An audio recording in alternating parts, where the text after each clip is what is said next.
কারণ চাকর জানতেন এক ওয়াক্তের নামাজ কাজা করলেন 2,88,00,000 বছর দুজখের আগুনে জ্বলতে হবে। বলুন নাউযুবিল্লাহ। যাই হোক, চাকর সুন্নাত তরিকা মতে উযু করলেন, মিসওয়াক করলেন, সুন্নাত তরিকা মতে উযু করলেন। কারণ চাকর জানতেন মিসওয়াক করে উযু করলে একদিকে যেমন মুখ পরিষ্কার হয়, অন্যদিকে স্বয়ং রব্বুল আলামিন সন্তুষ্ট হন। সুবহানাল্লাহ।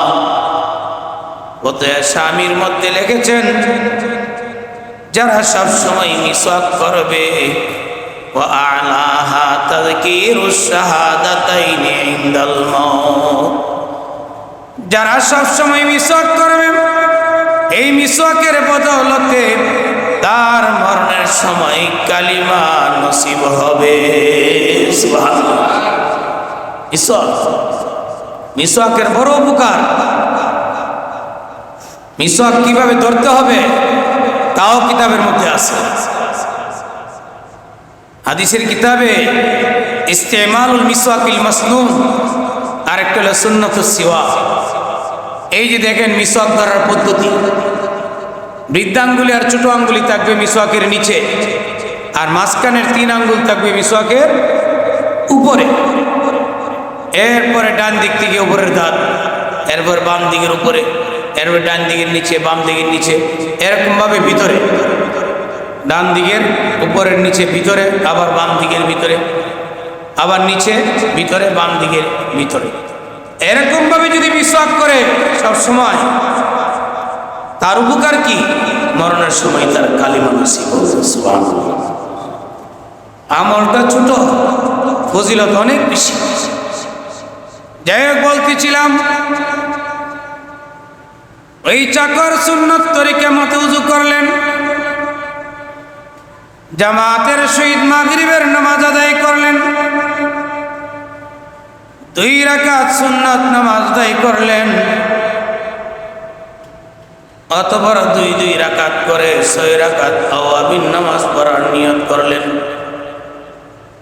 কারণ চাকর জানতেন আল্লাহর নবী বলেছেন, মান সাল্লা বাদাল মাগরিবি 6 রাকাতিন লাম ইয়াতাকাল্লাম ফীমা বাইনাহুন্না বিসুইন উদিলনা বিইবাদাতি 12 সানাতান। যেই ব্যক্তি মাগরিবের নামাজের পরে 6 রাকাত নফল নামাজ আদায় করবে, আল্লাহ রাব্বুল আলামিন 12 বৎসরের ইবাদতের সমপরিমাণ সওয়াব তার আমলনামায় লিখে দিবে।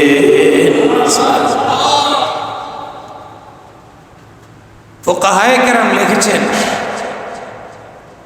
মাগরিবের ফরজ পড়ার পরে যদি কেউ 2 রাকাত সুন্নত, এরপরে 2 রাকাত করে আর 4 রাকাত সুন্নত সহ যদি 6 রাকাত পড়ে, আমাদের সমাজে এই নামাজটাকে আওয়াবিন নামাজ বলা হয়।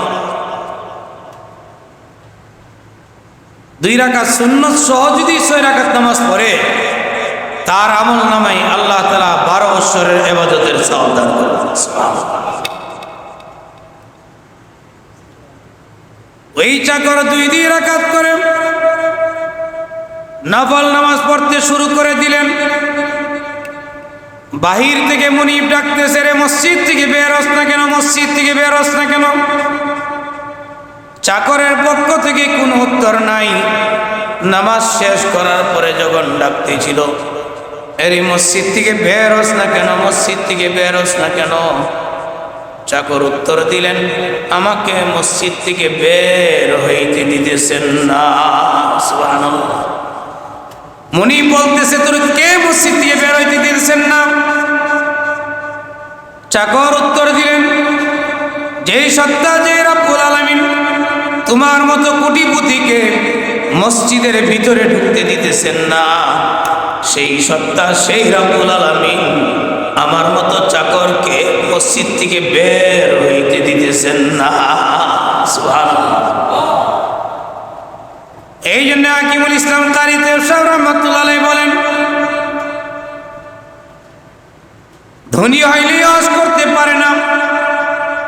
ধনী হইলেই মসজিদ বানাইতে পারে না, মাদ্রাসা বানাইতে পারে না, মসজিদ মাদ্রাসায় দান খয়রাত করতে পারে না, এতিম গরিব মিসকিনদেরকে দান করতে পারে না, সাদকায়ে জারিয়ার আমল করতে পারে না, নেক কাজে অংশগ্রহণ করতে পারে না, যতক্ষণ পর্যন্ত রব্বুল আলামিনের পক্ষ থেকে বিশেষ অনুগ্রহ না হয়। কি বলেন, ঠিক না বেটি? আল্লাহর পক্ষ থেকে অনুগ্রহ হইতে আমাদের সামনে আমরা সবসময় দেখি অনেক বড় ধনী হজ করতে পারে না, যাকাত দিতে পারে না, অনেক বড় ধনী তার টাকা মসজিদে যায় না, মাদ্রাসায় যায় না। কি বলেন, ঠিক না বেটি?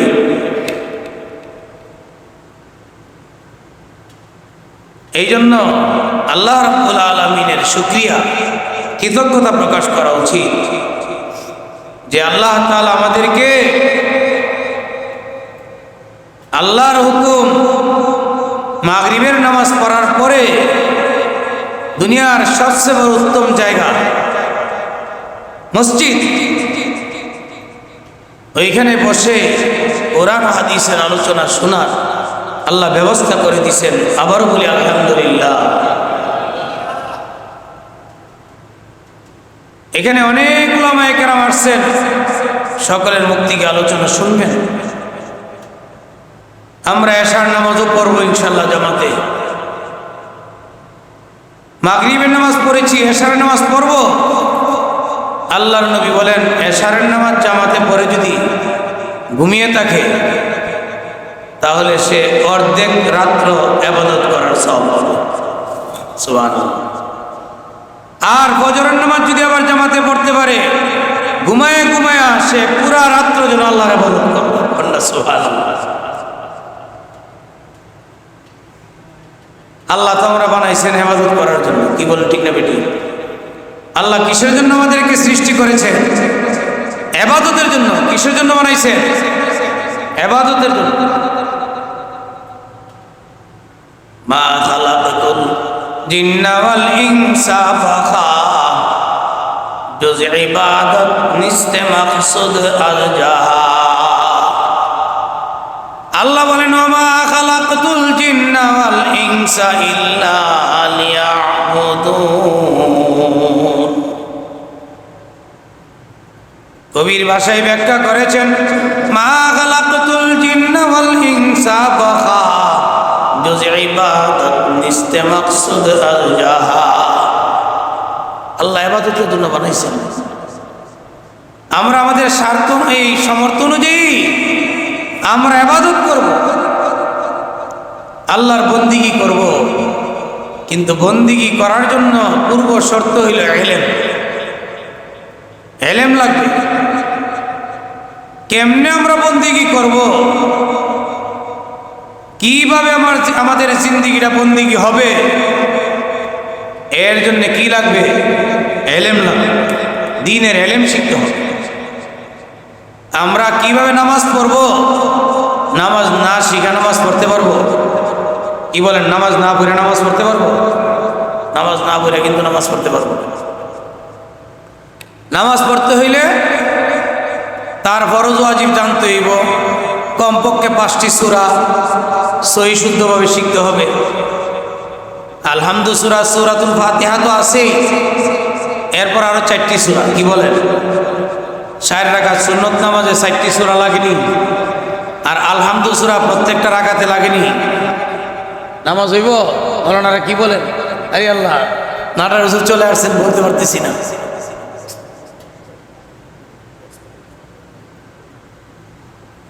কয়টায় আজান হবে?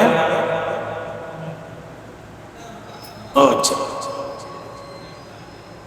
পালন হাক্কানি গুজরাতি তার তাকারির হাক্কানি নামক কিতাবে লিখেছেন, এক হাটকা বদি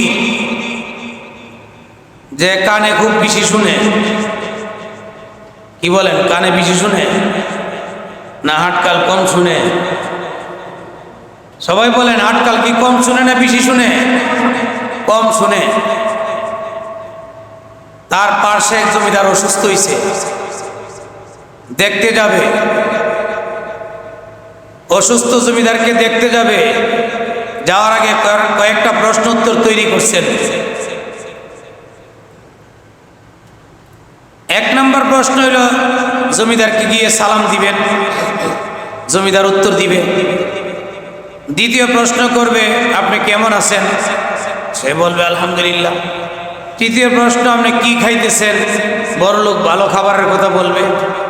এরপরে প্রশ্ন করবে আপনি কোন ডাক্তারের চিকিৎসা নিতেছেন, বড় ডাক্তারের কথাই বলবে। তো প্রশ্নোত্তর তৈরি করে জমিদারের বাড়িতে গেছে, গিয়া জমিদারকে সালাম দিছে। সালাম দেওয়ার পরে জমিদার উত্তর দিছে। এরপরে আটকাল প্রশ্ন করলো আপনি কেমন আছেন। অসুস্থ জমিদার বলতেছে আমি মৃত্যুর সঙ্গে পাঞ্জা লড়তেছি, মৃত্যুর সঙ্গে কুস্তাকুস্তি করতেছে। আসলে কি মৃত্যুর সঙ্গে কুস্তাকুস্তি করতে পারবো, পার্সাপার্সি করতে পারবো? তারই উত্তরটা কিন্তু ঠিক হয়েছে না। যাই হোক, জমিদার বলছে আমি মৃত্যুর সঙ্গে পাঞ্জা লড়তেছি। আটকাল কো আলহামদুলিল্লাহ। কি আলহামদুলিল্লাহ? জমিদারের মেজাজ এমনি গরম হয়েছে। এরপরে আটকাল প্রশ্ন করে আপনি কি খাওয়া দাওয়া করতেছেন। অসুস্থ জমিদার মনে মনে রাগ, এ কইল কি? জমিদার উত্তর দিল আমি বিষ পান করতেছি। হাটকাল আলহামদুলিল্লাহ, খুব ভালো খাবার, সুস্বাদু খাবার, এমন খাবার তো হইতেই পারে না। এরপরে প্রশ্ন করলো আটকাল আপনি কোন ডাক্তারের চিকিৎসা নিতেছেন। অসুস্থ জমিদার কো আমি মালাকুল মউত আজরাইলের চিকিৎসা নিতেছি। আটকাল কো আলহামদুলিল্লাহ, বহুত বড় ডাক্তার, এত বড় ডাক্তার তো আমাদের দেশেই নাই। প্রশ্ন উত্তর করে চলে যাচ্ছে আর মনে মনে খুব খুশি যে অসুস্থ জমিদারকে সন্তুষ্ট করেছে, রুগী দেখতে গেছে, সেবা যত্ন করেছে, তার সাথে প্রশ্নোত্তর করেছে, সন্তুষ্ট করেছে। আসলে কি হাটকাল অসুস্থ জমিদারকে সন্তুষ্ট করছে না অসন্তুষ্ট করছে? কি বলেন, অসন্তুষ্ট করছে না? কারণ সে বলল কি আর উত্তর দিল কি, তার প্রশ্ন উত্তরের সাথে কি নাই, কোনো মিল নাই।